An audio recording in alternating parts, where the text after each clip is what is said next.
তীব্র উত্তেজনার মধ্যেই আবারও অনিশ্চয়তার কেন্দ্রবিন্দুতে উঠে এসেছে বিশ্বের অন্যতম গুরুত্বপূর্ণ নৌপথ হরমুজ প্রণালী।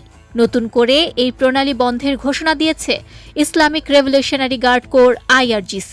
এখন বিশ্লেষকরা ধারণা করছেন বিশ্ব বাণিজ্যের সরবরাহ শৃঙ্খলেও বড় ধরনের বিঘ্ন ঘটতে পারে।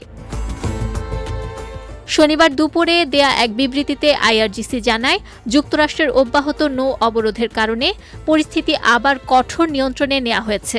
তাদের দাবি, ইরানের বন্দরগুলো ঘিরে যে চাপ সৃষ্টি করা হচ্ছে তা কার্যত সামুদ্রিক নিরাপত্তাকে হুমকির মুখে ফেলছে।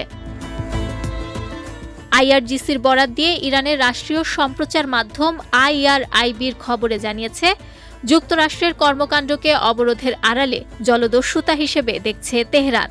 এই প্রেক্ষাপটে হরমুজ প্রণালীর নিয়ন্ত্রণ আবারও সামরিক তত্ত্বাবধানে নেওয়া হয়েছে বলে জানানো হয়। বিবৃতিতে আরও বলা হয়, যতদিন না ইরানের জাহাজগুলো অবাধে চলাচলের নিশ্চয়তা পাচ্ছে, ততদিন এই নৌপথ কড়াকড়িভাবে বহাল থাকবে। অর্থাৎ আন্তর্জাতিক জাহাজ চলাচল এখন অনেকটাই নির্ভর করবে ইরানের অনুমোদনের উপর। এর আগে সামাজিক যোগাযোগ মাধ্যম এক্সে হুঁশিয়ারি দেন ইরানের পার্লামেন্টের স্পিকার মোহাম্মদ বাঘের গালিবাফ। তিনি স্পষ্ট করে বলেন, অবরোধ অব্যাহত থাকলে প্রণালী খোলা রাখা হবে না।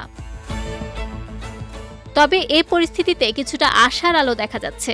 ইরানের প্রতিরক্ষা মন্ত্রণালয় জানিয়েছে, শর্ত সাপেক্ষে প্রণালীটি আংশিকভাবে চালু রাখা হতে পারে। তবে সেটি পুরোপুরি নির্ভর করছে বর্তমান যুদ্ধবিরতির স্থিতিশীলতার উপর। নুসরাত আহমেদ, বিজয় টিভি, নিউজ ডেস্ক।